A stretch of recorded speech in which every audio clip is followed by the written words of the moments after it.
जय हिंद, जय भारत, वंदे मातरम, भारत माता की जय। दोस्तों, अमेरिका के साथ भारत के प्रस्तावित व्यापार समझौते को लेकर अब सिर्फ 3 दिन बचे हुए हैं। 9 जुलाई को भारतीय सामानों पर अमेरिकी टैरिफ में 90 दिनों की जो छूट की मियाद दी गई थी अमेरिका की तरफ से, वो खत्म हो रही है। और अमेरिका ने भारतीय सामानों पर 26% का जो अस्थायी शुल्क लगाया था, अगर इस डेडलाइन तक किसी भी तरह का अगर कोई अंतरिम व्यापार समझौता नहीं होता है तो 1 अगस्त 2025 से भारतीय जो एक्सपोर्टर हैं, जो भारत में माल बनाते हैं और उनको अमेरिका में एक्सपोर्ट करते हैं, अमेरिका में बेचते हैं, उनको अपने प्रोडक्ट को अमेरिका में बेचने में बहुत सारी तकलीफों का सामना करना पड़ सकता है, बहुत सारे चैलेंजेस आएंगे। क्योंकि ऑटोमेटिकली अगर टैरिफ कम नहीं करता है अमेरिका, तो भारतीय सामान ऑटोमेटिकली अमेरिका में बहुत महंगा हो जाएगा। तो ऐसे में सवाल ये उठता है कि अगर यह डील फाइनल नहीं होती अमेरिका की और भारत के बीच में टैरिफ को लेके, तो इस चीज का भारतीय व्यापार के ऊपर क्या असर पड़ेगा और क्या भारत, अपना भारत इस चीज के लिए तैयार है कि अगर कोई डील फाइनल नहीं होती है अमेरिका और इंडिया के बीच में, तो इतने भारी भरकम टैरिफ को झेलने के लिए क्या भारत तैयार है? क्या भारत उन चुनौतियों का सामना करने के लिए एकदम रेडी है? दोस्तों, यहाँ पर सबसे पहले ये बात समझने की जरूरत है कि आखिरकार अमेरिका हमसे चाहता क्या है और हम अमेरिका से क्या चाहते हैं। अमेरिका हमसे ये चाहता है कि अमेरिका को भारत की एक बहुत बड़ी मार्केट जो बनी हुई है वो अमेरिका को मिल जाए, और अमेरिका के जो एग्रीकल्चर गुड्स हैं उन पर भारत जितना टैरिफ लगाता है भारत उस टैरिफ को कट करके और कम कर दे। एग्रीकल्चर गुड्स का मतलब अमेरिका की जो फसलों से संबंधित जितने भी प्रोडक्ट बनते हैं उन सभी प्रोडक्ट पर भारत टैरिफ ड्यूटी कम कर दे, और अमेरिका की जो जेनेटिकली मॉडिफाइड क्रॉप्स हैं, जो जेनेटिकली मॉडिफाइड बीज है, फसलों के बीज हैं, उनको भारत में एंट्री मिल जाए।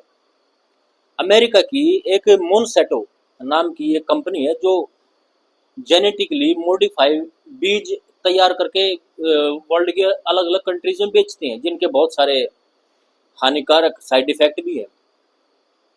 अमेरिका ये चाहता है कि वो मॉडिफाइड बीज, वो जेनेटिकली मॉडिफाइड बीज जिनका डीएनए चेंज करके उनको मॉडिफाई कर दिया जा चुका है, वो भारत में बिकने शुरू हो जाए। और अमेरिका ये चाहता है कि अमेरिका की जो कारें हैं, अमेरिका का जो ऑटो इंडस्ट्री है, चाहे वो कार हो चाहे वो बाइक्स हो, वो भारत में बिके और 0% टैरिफ पर बिके। यानी कि भारत अमेरिका की ऑटो इंडस्ट्री के ऊपर किसी भी तरह का कोई भी टैरिफ, कोई भी कर, कोई भी टैक्स ना लगाए। ये अमेरिका चाहता है। बदले में भारत क्या चाहता है? भारत ये चाहता है कि अमेरिका ने जो 26% का रेसिप्रोकल टैरिफ अमेरिका ने भारत के ऊपर लगाया था उसको खत्म किया जाए। स्टील के ऊपर, एल्यूमिनियम के ऊपर, आयरन प्रोडक्ट के ऊपर, यानी कि जो मेटल की चीजें हैं उनके ऊपर अमेरिका ने जो 50% का टैरिफ लगाया था वो भी खत्म किया जाए। इंडियन ऑटो मोबाइल की जो मार्केट है, जो कंपनीज हैं, उनके ऊपर अमेरिका ने 25% का जो टैरिफ लगाया है उसको भी खत्म किया जाए। भारत ये चाहता है। और जो लेबर इंसेंटिव प्रोडक्ट है, जो लेबर इंसेंटिव, जो एक्सपोर्ट की चीजें हैं, जैसे कि लेदर का सामान, हैंडीक्राफ्ट का सामान, हाथ से बने हुए जो बैग है, ज्वेलरी है, और आभूषणों से संबंधित जो भी, चाहे वो सोने का आभूषण हो, चाहे वो सोने की ज्वेलरी हो, चाहे चांदी की हो, चाहे वो हीरे की, डायमंड की बनी हुई ज्वेलरी हो, वो जो अमेरिका में बिकती हैं उनके ऊपर भारत ये चाहता है कि अमेरिका की तरफ से जो टैरिफ बढ़ा के भी लगाया गया है उसको नॉर्मलाइज किया जाए। तो इन्हीं सब चीज़ों की चर्चाएं करेंगे हम लोग। दोस्तों, भारत की सबसे बड़ी चिंता ये है कि भारत एक कृषि प्रधान देश है, और भारत बिल्कुल भी ये नहीं चाहता कि अमेरिका की जो बनी हुई जेनेटिकली मॉडिफाइड क्रॉप्स के जो बीज हैं वो भारत में एंटर ना होने पाए। भारत ये चाहता है क्योंकि अगर वो मॉडिफाई बीज भारत में एंट्री कर जाते हैं तो उनका लॉन्ग टर्म में क्या बहुत सारा मतलब जो बहुत गलत साइड इफेक्ट पड़ने वाला है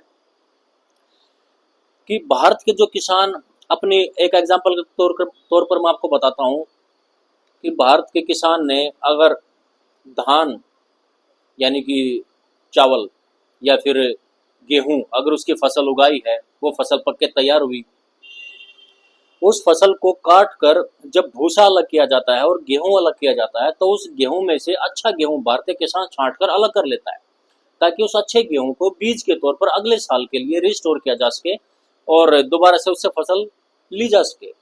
ये खेती करने का भारतीय पारंपरिक तरीका है।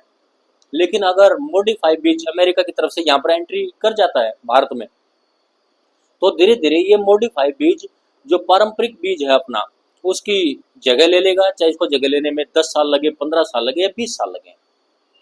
अगर वो बीज मॉडिफाई बीज अमेरिकन मॉडिफाई बीज भारत के पारंपरिक बीजों की जगह अगर अपनी जगह बना लेता है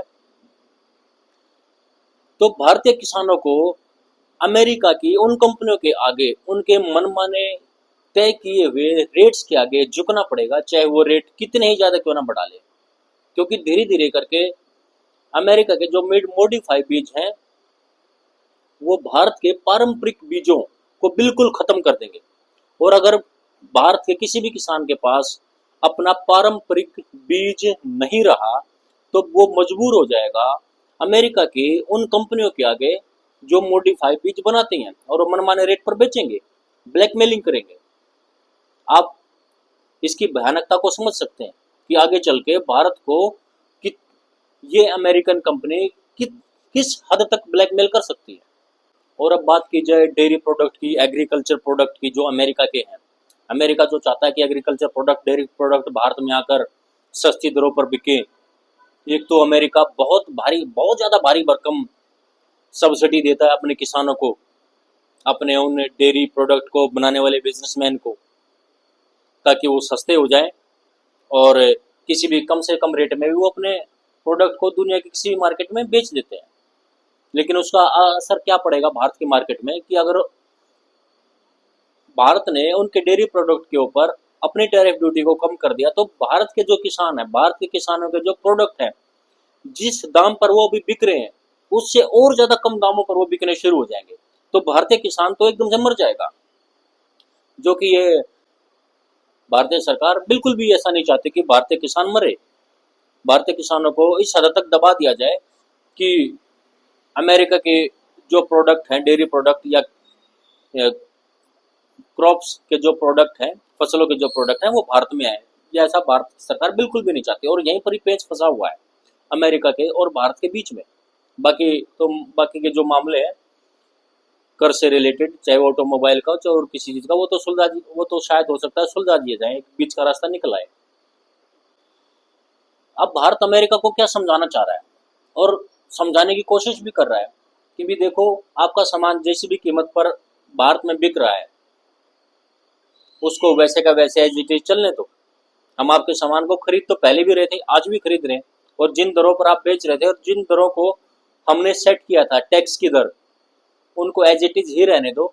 आपके प्रोडक्ट को हम खरीद रहे हैं और उन प्रोडक्ट से खरीदने से जो आपको फायदा हो रहा है वो तो आपको हो ही रहा है, लेकिन जिन प्रोडक्ट को भारतीय व्यापारी अमेरिका में बेच रहे हैं उन प्रोडक्ट से भारत को जितना फायदा हो रहा है उस मार्जिन को, उस फायदे वाले, उस लाभ वाले पैसे से हम अमेरिका में बने हुए जो मिलिट्री इक्विपमेंट है उनको खरीदेंगे, जिसका नतीजा ये निकलेगा कि आपने जो फायदा हमें दिया उस फायदे को हम आपको वापस रिटर्न बैक कर रहे हैं आपके मिलिट्री प्रोडक्ट को खरीद के। आप मेरी बात को समझने की कोशिश कीजिए। और यही बात अमेरिका को भारत के जो ऑर्गेनाइजेशन है वो समझाने की कोशिश कर रहे हैं। दोस्तों, भारत अमेरिका से हर साल लगभग 118 बिलियन डॉलर का व्यापार करता है, यानी कि इतना माल भारत अमेरिका को एक्सपोर्ट करता है।